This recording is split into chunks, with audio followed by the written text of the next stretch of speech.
За баярлалаа. За өнөөдөр ариун зээг гишүүнтэй санал одоо маш нэг байна. Бид нар одоо ингэж өөрснийгөө хуурж цаг үрж суумааргүй байна. Гишүүдээс энэ төлөвлөгөөтэй холбоотой санал гэдэг ийм юу ирсэн. За тэгээ би бол санал өгөөгүй. Яагаад гэвэл энэ бүтэхгүй ингээ бүх гишүүд хөрөнгө оруулалтын санал гаргах юм бол энэ хизээч явахгүй. Угаасаа бүтэхгүй шүү дээ. Мөнгө нь байхгүй юм чинь. Тэгэхээр ерөнхий сайд энхэр сайд хоёроос би нэг зүгээр ийм л юм асуух гээд байна л да.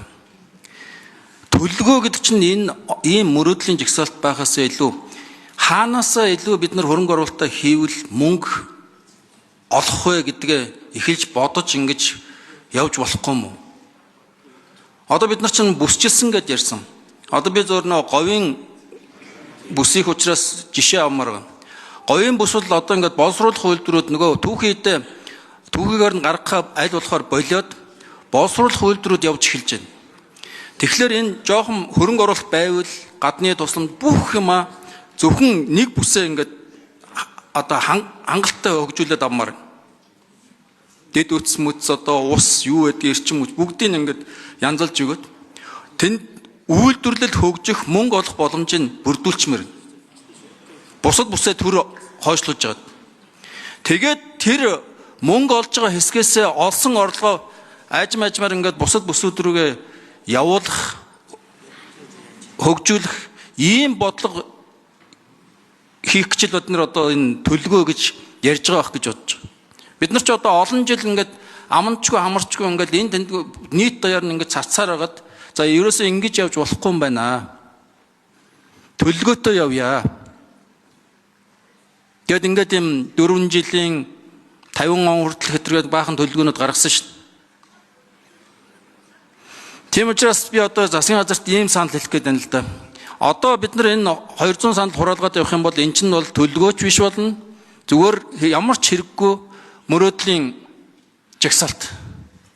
Тийм учраас одоо энийг засаг татчаваад араам гаргаад гишүүдэд ойлгуулах хэрэгтэй байна. Бид нар эхний ээлжинд хөрөнгө оруулалт юм хумаа ийшээ хийгээд яа.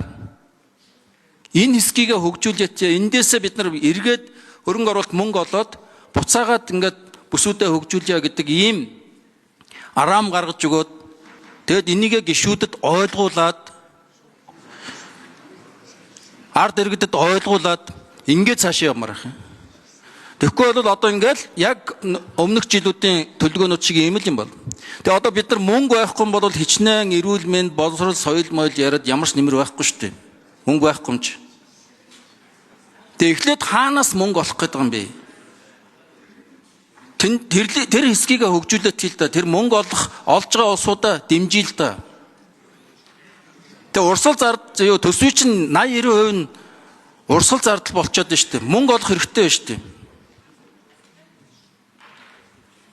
Энэ урсгал зардлыг хасч чадахгүй шүү дээ бид нар. Тэгээ засгийн газар ч гэсэн өөрөө алдаатай байна шүү дээ. Ингээд сая оруулж ирэхдээ гишүүтэй адилхан энэ тэндгүй ингээд хөрөнгө оруулалт маруулалт ингээд ярьсан ийм юм тодорхойгүй болгож оруулж ирээд ингээд энэ төлөвлөгөө чинь ийм болчихлоо шүү. Тийм учраас одоо засаг энийг нэг цогцолж аваад гишүүдэд эхлээд ойлгох төгмөр нь бид нар ингэж бодоод байгаа учраас ийшээ хөрөнгө оруулалт хийх гээд байгаамаа. Тийм учраас бусад одоо тойргуудын ч гэдэм юм уу бусад бүсүүдийн тэр мөнгө олох боломж. За ерөнхийдөө хариулъя. Энэ одоо 203 санал байгаа. 203 саналаас эдийн засгийн байнгын ороо дэмжсэн 50 гаруй санал, дэмжээгүй 150 санал. Одоо ингээд чуулганы хуралдаа нөгөө дэмжээгүй саналыг дэмжих гэхээр гишүүд маань тангимд байхгүй байж байгаа бүгд босчих гээд байгаа.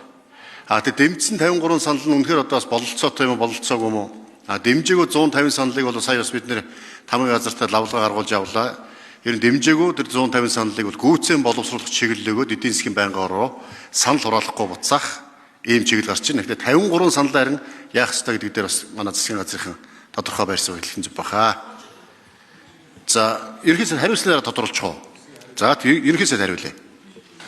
Тэгээ Эрдэнэ гишүүн бас засгийн газрын гишүүнээр ажиллаж ирсний хувьд бас үнэн бодит саналыг хэлж байна. За би 206 юм уу 3 юм уу? 203 санал. 203 санал чинь нийтдээ бараг 2.9 бараг 3 их 80 төгрөг байхгүй. Тэгэхээр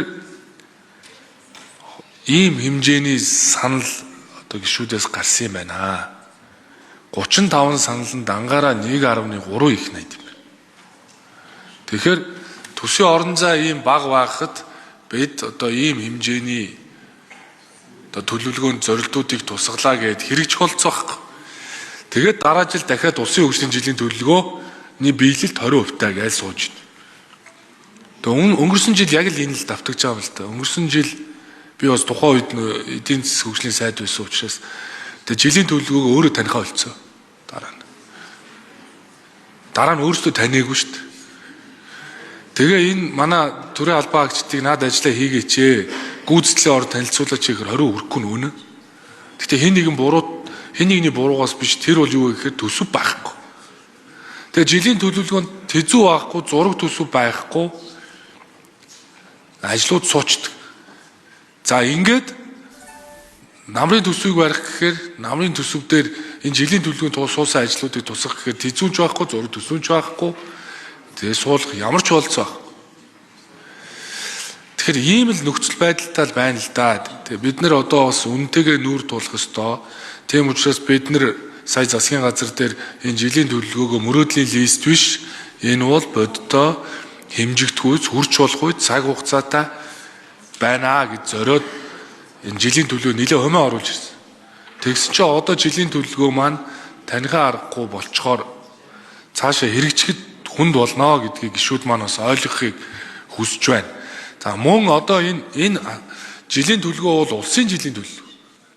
Улсын жилийн төлөвлөгөөнд дотор сум орон нутгийн асуудлуудыг, сум дундын замуудыг, баг дээр баригдах байр, сумын сургууль гэдэг ингээд жилийн төлөвлөгөөндөө ингээд авчраа тавьчихдаг бол энэ чинь жилийн төлөвлөгөө биш шүү дээ. Улсын жилийн төлөвлөгөө бол бодлого тэгээ түүнийг нь хэрэгжүүлэх төлөвлөгөө. Магадгүй тэр суманд сургууль барих чивэл засгийн газрын бодлоготой уялдаж явах хэрэгтэй. Тэгээ эргээд хариуцлага нэхэхэд ч хүндрэлтэй. Бид нөгөө жилийн төлөвлөгөөг хэрэгжүүлээд барьж аваад явах ч хүндрэлтэй, эргээд тайлгнахад ч хүндрэлтэй. Тэгээ эх оны төсвийг өргөн мэдүүлэх ч хүндрэлтэй. Ийм л одоо гацаанд оруулчихад байгаа юм аа. Тэгэхээр гишүүд маань бас үүнийг ойлгож хүлээж авахыг одоо хичээнгүйл үсье.